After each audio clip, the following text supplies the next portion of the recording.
Good day everyone, my name is Alex and welcome to a new review. For today we have an LCD projector, and as you can probably tell, it is quite a large projector. This one is called the Ogima Projector and it costs somewhere around $150, so not that cheap. According to the description on the website, it has 2600 lumens, but the output resolution it's not the greatest, so you only get 800 by 480. So always look for the output resolution, not the supported resolution, because that's usually 1080p. The projector comes in a rather large box and it seems to be quite well protected for shipping. Inside the box we are going to find the projector itself. We are also going to find the user manual. The user manual is in English and it's got a whole bunch of information. We're also going to find a few cables, including an HDMI cable and the remote control. Since we have an IR receiver on the front and an IR receiver on the top, it's much easier to actually use this with the remote control. So you can point the remote control either to the front or to the top. The projector itself, it's made out of this super shiny plastic, and even though it looks quite nice, every single time you actually touch it, you're gonna leave a fingerprint on it, and that doesn't look that great. On the front of the projector, we have something like a grill, and that basically covers the fan that's inside the projector, and I have to say that the fan is quite loud, and we also have a filter for that fan, so you're gonna have to clean that filter every now and then. Aside from that, we have the IR receiver, so as I said before, you can point the remote there, and we also have the lens. Right above the lens we have a little wheel that can adjust the focus, and the lens also comes with a cover. Aside from that, we have a few buttons on top there that allows you to actually control the projector without having the remote control.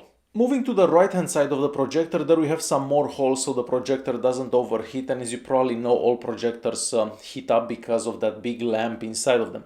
On the back we are gonna find the speaker, and the speaker doesn't sound that amazing, so it's not that loud, and this is a sample of how the speaker sounds.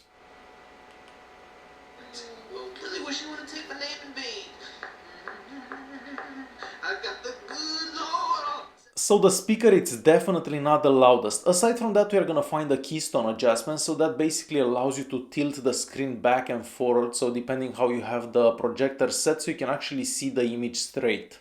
And aside from that, we have a whole bunch of ports available on the back of this projector, so that includes two HDMI ports, a VGA port and two USB ports, so a lot of options for connecting this projector. Unfortunately, this projector doesn't have Wi-Fi connectivity, so the only way to access this projector is through a cable. Unless you have something like this. This is that wireless display dongle that I showed you a couple of days ago. So you could buy something as cheap as $10 to actually stream stuff from your smartphone or your laptop or something like that on this projector. But the projector itself doesn't have Wi-Fi. Now, 2600 lumens, I was actually expecting that this would be bright enough so you can actually see it in bright daylight, but well, that's not the case. What you're seeing right now was actually recorded earlier today, so it was light outside. You can still see this, but I don't imagine that you can actually take this at work for a presentation or something like that, because it doesn't seem to get that bright. Now that you've seen how this looks and you have a better idea how bright it gets, I'm gonna go in a darker room and start recording the projection from this. Keep in mind that you're gonna be listening to the fan from the projector because the microphone will easily pick that up. So there is no way for me to actually go around that microphone unless I actually record the voice after. So I just wanna show you the menus for the projector, show you what video files work, and how it would look with the TV box. As you can probably tell, it does look much better whenever there isn't that much light. So I have a TV box connected to one of the HDMI ports at the moment, so I'm just gonna open some random app here. We'll check out, so you can basically see how it looks if you're gonna be watching like a movie or a TV show. So I guess this was this. Let's find something else. Let's find this one, for example. See how this looks. So as you can probably tell, this one it's much brighter now and it does look quite nice. So even though it doesn't have the greatest resolution out there, I think it still looks alright. So this is basically how something like this would play with a TV box. So if you have a TV box and a projector, you can basically project it on anything, like on the wall, on the ceiling, or whatever. So this is how it would work with the TV box. This can also play files by itself, so you don't actually need a TV box. All you have to do is plug in a USB stick with some video files and you can do it that way. So now I'm using the remote control from the projector. So I'm gonna select USB 1, for example. Keep in mind that you still have to point this towards that IR receiver, otherwise it's not gonna work that well. So this is my USB stick, so it takes a while to actually read from it. And if we click on movies here, so let's click on movies, that's the USB stick, and let's play this file here, for example. It does seem to start quite fast, so let's just click on it. And as soon as you press play, it basically starts playing that file. So we can say yes, and it's basically gonna start from wherever you left before. You can also fast forward like anything else. So basically we fast forward a bit now, and then you press play again, and so on. So let's go back here, let's press return and try to check out other files. So we're back on the USB stick here, and let's find, I don't know, let's try this one, for example.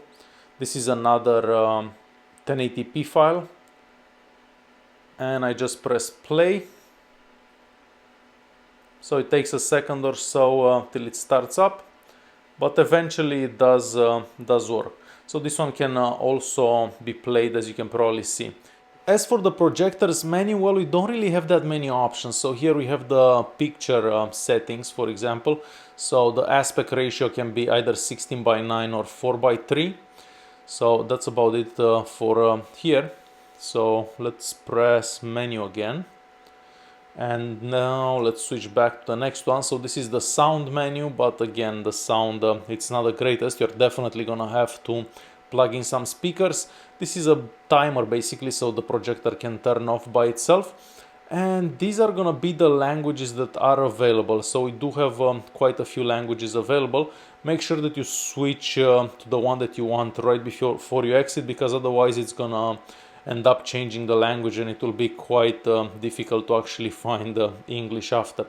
So we can press return and then menu again, and let me try getting back to that. And here you can also do a software update if there would be any software updates, but you'd have to put that on a USB stick.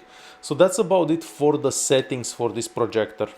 So to conclude this video, this is a very large projector, it's quite loud, and to be honest I was expecting that it would be a bit brighter considering that it has 2600 lumens, but I didn't find it that bright.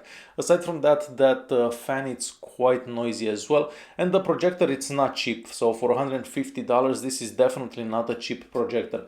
So I guess I was expecting a bit more considering the price.